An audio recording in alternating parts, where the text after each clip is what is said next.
Welcome to After the Flag on MotoGP.com. Welcome back to all of you viewers after a 5-week-long summer break, which was, I think, much needed for all of us. Steve Day, Simon Crafar and Matt Birt to bring you all the reaction from the Grand Prix of Styria here. Eventually, after we got going, the red flags came out and we have a new MotoGP race winner. So many people love Jorge Martin. We all know how classy he is. Did we really expect him to be winning here today? What a result, Simon. I mean, we all knew he had the potential to fight and cause some trouble at the front, but I really didn't think, as much as I am as a fan of Jorge, I didn't think he'd be there right to the end. And that was class. He did it so well, you know. Not a single, it didn't look like, I mean, he mentioned to you in Parc Ferme, Simon, that perhaps he made a few mistakes, but we couldn't see them from where we were sitting. And there was so much pressure coming as well from Joan Mir, who we'll talk about in a moment. But you have to take your hat off to Jorge Martin. He really is the real deal. And after everything that he's been through with the recovery since that terrifying crash in Portugal. Yeah, exactly. I think, like, Jorge has made it clear before when he won the Moto3 World Championship. He doesn't come from a wealthy family. You can argue whether that makes a difference or not. I think it can help, you know. He is hungry. He's determined. You see his eyes. He's so determined, so aggressive. I say that because the team and David Tardozzi and that say that about his riding. He's super aggressive, not afraid. And to come back from really battering himself around, like you said, injury, something like 8 broken bones. Yes, it's a big one. And still within 6 races in MotoGP win. Very cool. He's batting off pressure coming from a world champion in Joan Mir, Fabio Quartararo, the world championship leader, Jack Miller as well. That is just some performance. He deserves all the credit. Totally. He's very good here, like you said, traditionally. Yeah. I think the bike does work here. It doesn't have the same sort of advantage it did have a year or two ago, the Ducati. But he just did everything right, didn't he? Just didn't make mistakes, like you said, and under pressure. He's really good here, braking.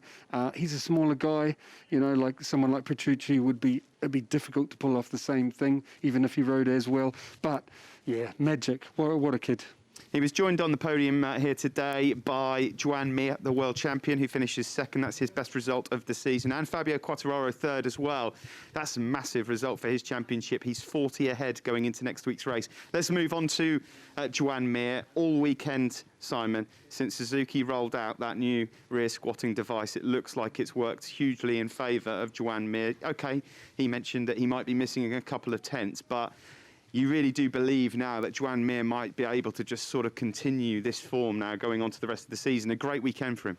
I thought, as I told you last night in our meeting, that Joan was going to win today. I really was convinced because he makes so few mistakes, because he's looked so good here all weekend. I thought he's the man I had my money on. I didn't see Jorge stopping him, you know. Yeah, amazing job. And from the engineers as well, to roll that device out and it work first race, because none of the others managed that. You know, all of the other manufacturers took time to get it right. So it kind of proves they've been developing it in the background. They weren't just slow. The thing is, I don't think it'd be perfect. I noticed a couple of things where as it falls, the bike sometimes lets drive go, you know, like it spins, which maybe it's falling too quick or something and taking weight off that rear tyre. So I think with a bit of time, with a bit of, you know, refining, it'll be even better. And as Joan said, they've got to find something more to win at the next one, and I still think he can. Ultimately, he only cuts 4 points out of Fabio Quartararo's World Championship lead, and that's because Quartararo himself managed to get himself on the podium in third. This is crucial in the World Championship at the moment, Simon. That's his 7th podium in 10 races this year, and he's doing something that we always say, if you can't win, try and take as many points as possible. A mature ride, and as you could probably see, it looked like it almost felt like a win to him. Yeah, this morning with the weather forecast, they all said that it was going to rain all day and rain heavy from 2 o'clock. And Fabio was in big trouble if that happened, wasn't he? He said he's in trouble, you know, the thing didn't have grip, didn't have confidence. And to come away from today, I mean, he did the job in the dry. Great job at a track that Yamaha has not had good results at, to be on the podium. But he was very fortunate it didn't rain, and he knows that. Yeah, well, we are able now to actually cross live, I think, and catch up with Matt Birt, who is alongside Fabio Quartararo. He's extended his World Championship lead. I'm sure he's very happy indeed. His 7th podium of 2021. Down to you, Matt. Yeah, thanks a lot, Steve. I am with a very happy Fabio Quartararo. Fabio, always coming to Austria, not the easiest track for Yamaha. So I think pre-weekend, if somebody would have said to you you'd be on the podium and increasing your lead in the World Championship, you'd have signed up for that, wouldn't you? Of course, I will do the same for next week also. But yeah, so happy because our pace was really good all the weekend. And yeah, during the race I was really happy because this race is kind of really long. When you go over 25 laps, it's quite a long race, but I stay focused. I did my best, and even on the race, I was trying some few things when I saw that Johan was behind. So yeah, I'm really happy, and I think that it's quite clear what we need to improve for next week. So I'm really happy. Is that a secret? Can you tell us what you need to improve for next week to be closer to the victory? Let's hope to be closer to the podium. Let's say to stay on that position, I will be really happy. But our rear tire in the race is always really difficult to keep it fresh, to keep it cold. Let's say cold, not so hot. So it's something that I want to work on my riding style on the bike. But let's say we have been really fast. Even yesterday, I made 22.9, and the feeling was really good. So I think that we don't need to get really crazy about settings and everything, more about riding style. Like I said before, on the race I tried many things that worked pretty well. So yeah, let's hope to do something good for next week. It's never easy at any circuit to keep 2 Ducatis behind you, particularly in the hands of Jack Miller and Johan Zarco, but somehow you managed to do that. How did you do that around a track where they're so strong?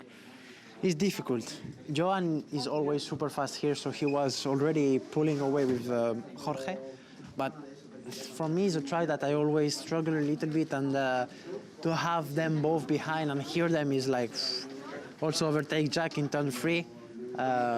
You know, he's one of the only one that really brake and slide to one way to go to the other one. And yeah, I brake super late and didn't really miss the apex. We make a nice battle together. But yeah, just pushing to the limit, but was a great fight. And you were so strong in turn 3. We saw you have so many problems there on Friday. Clearly, you worked on that. What were the differences, and how were you able to be so strong in that third corner? Because it's a tricky corner. Tricky corner. I make a step, but we find something really well on the bike. And I think there is, with the step that we find on the bike, I think it's thanks of that I was fighting for the podium today. So the team finds something really great. Fantastic job, Fabio. 7 races here in Austria in MotoGP. You're only the 3rd Yamaha rider to finish on the podium, so a fantastic ride. We look forward to seeing more of the same in 7 days' time. Congratulations. Thank you very much. Yeah, huge congratulations to Fabio Quartararo. Thank you very much, Matt. Well, there you go. The key to his success. He thanks Yamaha for finding a step, because he was in trouble at turn 3 on Friday and Saturday. Yeah, regularly he was overshooting turn 3 on the brakes, wasn't he, and losing his temper, you know, both out on track. Obviously, you could see him throwing his arms around, doing a bit of screaming, and when he got back in the box, and how cool to have a team that can come up with a solution. And you could see he was very proud to be able to pull that move off on Jack and not make a mistake. And yeah, great feeling, I imagine, as a rider. Especially given Ducati's dominance in the past here in Austria as well. On Jack, we have to just mention that you could see how frustrated clearly he was trying to hunt down that podium. What, in your opinion, happened there? Is it just he's carried a bit too much corner speed? You mentioned on air to us about the front tyre choice as well. I only mentioned the tyre choice because it was true. He was one of the few at the Yeah. top with the harder front. But the harder front, Michelin Bring here has a softer left side. Mm-hmm. He crashed on the left. We haven't heard from Jack yet, but I am guessing that it was simply a rider error. Oh, that's my guess. Yeah. And that's why Jack was so mad with himself. Just looking at the line he took, how the front went, I think he was on the brakes, maybe whatever. But, you know, with the older with him getting more worn front. I think it was rider error. That's my guess. Hope I'm right, Jack. I mentioned in commentary that I think that could be championship over. It's 72 points back. It's not impossible, and racing is a long way left in the season, but 2 crashes in his last 2 races, that's really costly for Jack. Yeah. I mean, that's also probably why he was so angry when he got back to the box. There's nothing worse than being angry at yourself, is there? It's one thing being angry like Leish was with Mark for banging him off turn 1 twice, but something else to be angry with yourself. Whilst we're just sticking with the factory Ducati riders, whilst we're waiting for the interviews to come in, Pecco Bagnaia, surely something went wrong in that second race, because when we initially started, before the red flags came out, Pecco was leading, looked very comfortable, but the second restart, it wasn't the same man. I was absolutely sure, and you're dead right, it wasn't the same man, absolutely sure that Pecco would be in that front 3, right, fighting all the way to the end. He's been awesome all weekend, so my feeling is there's some sort of technical problem because he streaked backwards. That's not Pecco here, no way. And so it'd be interesting to find out what that was.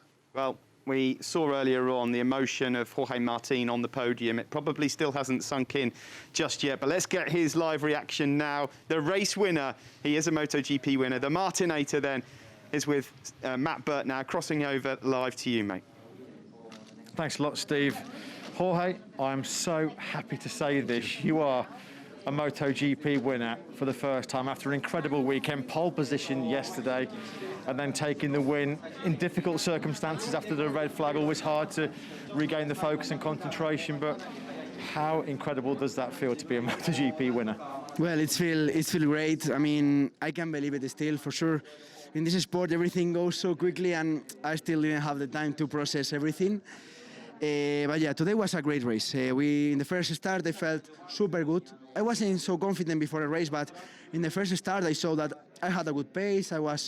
I could manage a lot of the tire when I was behind Pecco. But then the second start was even better. I was a bit scared because I saw Jack close, and I know he's really strong on braking, and he's really dangerous for a victory here. But as soon as I could, I overtook him, and then I tried to put my own pace. I saw Joan was so close all the race, but I wasn't so nervous. I just tried to keep my pace, even if he was behind or not, trying to be focused. And then when I saw this little gap of 2/10, then I tried a bit more. I was risking a bit in some points. Also, I had this track limits warning, and I was a bit nervous, but yeah, I could stretch this gap a little bit more till almost 2 seconds. So this was really good and necessary for me because my physical condition at the end wasn't great. So I could slow down a little bit the last laps and even though finishing in the first position. Thanks to my team, to Ducati, because they gave me this super opportunity. Also the first victory of the team. So this is unbelievable. I hope to enjoy this week the more I can. We don't have time, but I am ready also for next weekend. So really happy. You've won in Moto3, you've won in Moto2, but MotoGP is a completely different level. I just wonder, you were on pole and leading the race for so long in Doha at the second round of the championship. How much did that experience help you for today, do you think? Yeah, the experience of Doha helped me because today I was confident. In Doha, I was first, but I didn't know exactly what to do. But today I was confident, just tried to focus on my screen, on my sectors, and that's why I was racing more with myself than with the other guys today. But at the end, we are in MotoGP, but we are all the same guys of Moto3 because we raced with Joan in the rookies, with Fabio in Moto3. So at the end, we grow up. Still, there's Marquez, there's Rossi, there's a lot of big guys, but the level is so high. We are coming with good level also, and that's why we are in the top. To win in MotoGP is never easy at all, particularly when you've got the world champion right on your rear tyre for the whole race. How difficult was that? Were you always confident that you could manage it? Yeah, with Joan, for sure, he's world champion, but when I see him, I see the same guy of the Rookies Cup. I mean, we are almost same age, and at the end, we battled since we were young, so if you think that you have behind a world champion, you get nervous. So I just try to focus on myself and try to do this amazing pace that I did. just before we let you go and celebrate, I remember interviewing you when you won the Moto3 World Championship in 2018, and you talked about getting selected for the Red Bull Rookies, and if you hadn't been picked that year, you thought your journey was over, it was never going to happen for you. Here's Aleix Espargaro just coming to congratulate Jorge Martin. Great there of Aleix to come and congratulate Jorge. Yeah, back in 2018, Jorge, when you won the Moto3 World Championship, I remember you telling me that you got that Red Bull Rookie selection event. I think it was in Aragon, and if you weren't picked, you thought that was the end of your journey. Yet here you are as a MotoGP race winner. Yeah. Can you believe that journey? Yeah, trust me that in that moment, in that point of my life, and also for my parents, was so difficult because they were without job for 2 years in that moment, both. So you can imagine how the bank was zero. So yeah, the only option was to go to the Rookies Cup or try in the Spanish Championship, but they were asking for 100,000 euros, so it was impossible. And yeah, thanks to the rookies because they picked me, and that's why I could keep growing and racing. I am super happy for everybody. I mean, I want to thank all the people that